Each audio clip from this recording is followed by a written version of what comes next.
Salut à tous, c'est Gabriel pour Fun Android. On se retrouve pour une prise en main de la Samsung Galaxy Gear 2, la nouvelle montre connectée. Donc cette seconde version apporte quelques changements par rapport à la première qu'on avait testée. Alors d'abord au niveau visuel, on voit tout de suite que le capteur photo qui est de 2 mégapixels n'est plus situé sur le bracelet mais directement sur la montre. Et on remarque également la présence d'un bouton en dessous de l'écran qui permet en fait simplement de revenir à l'écran d'accueil. Voilà, ce qu'avant on devait faire avec des gestes, là on aura juste appuyé sur ce bouton pour revenir à l'écran d'accueil. Je vais tout de suite vous le montrer d'ailleurs. On est dans l'interface et en appuyant sur le bouton, voilà, on revient ici. Donc tout ça est passé directement sur la montre, parce que maintenant vous avez la possibilité de changer le bracelet. Voilà, si vous voulez d'autres couleurs, vous pouvez modifier. L'occasion également de vous montrer à l'arrière qu'on retrouve le capteur, le cardio-fréquence-mètre encore. Donc comme sur le Samsung Galaxy S5 et le Galaxy Gear Fit. Donc ça va permettre évidemment de mesurer vos activités physiques. Alors on va faire un petit tour dans l'interface. On retrouve quasiment les mêmes fonctionnalités que la première version de la Gear. Donc cette fois on n'est plus sur du Android mais on est sur du Tizen. Donc qu'est-ce qu'il y a de vraiment nouveau? Alors on a le Watch on Remote qui permet de configurer votre montre pour contrôler la télévision. Donc voilà, vous configurez, par exemple si je tape TV, il demande la marque de la télévision.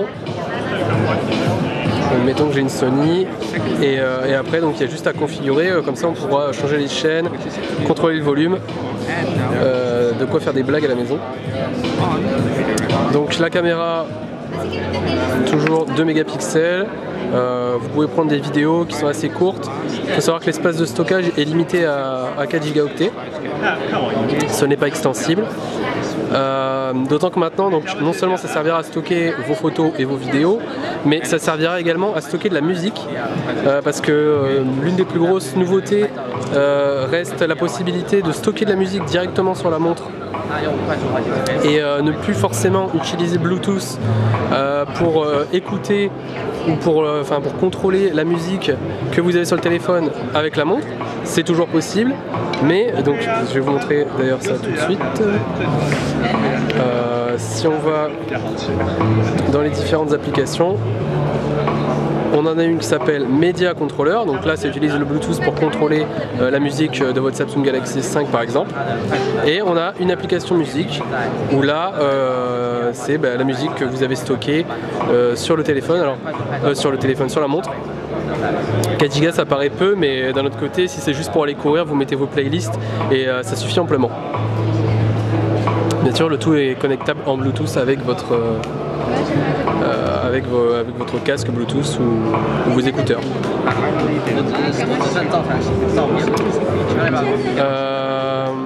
Voilà, qu'est-ce qu'on retrouve également sur cette montre? Alors elle est résistante à l'eau et à la poussière. Donc voilà, aucun souci, vous pouvez aller courir sous l'eau, il n'y a pas de problème. Au niveau de la batterie, Samsung promet 2 à 3 jours d'autonomie pour un usage classique. Alors à voir ce que c'est qu'un usage classique. Bon, ça reste quand même assez faible, hein. Déjà qu'on peste en rechargeant son téléphone, alors c'est vrai que recharger sa montre c'est pas évident non plus.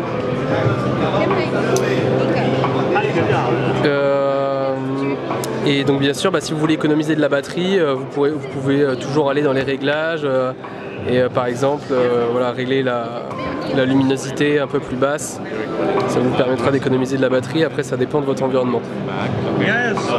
Donc voilà, c'était une petite prise en main de la Galaxy Gear 2. Elle sera disponible au mois d'avril, comme le Galaxy Fit et comme le Samsung Galaxy S5. On a encore peu d'informations sur le tarif, mais on vous en reparle très vite sur Fun Android. Salut à tous!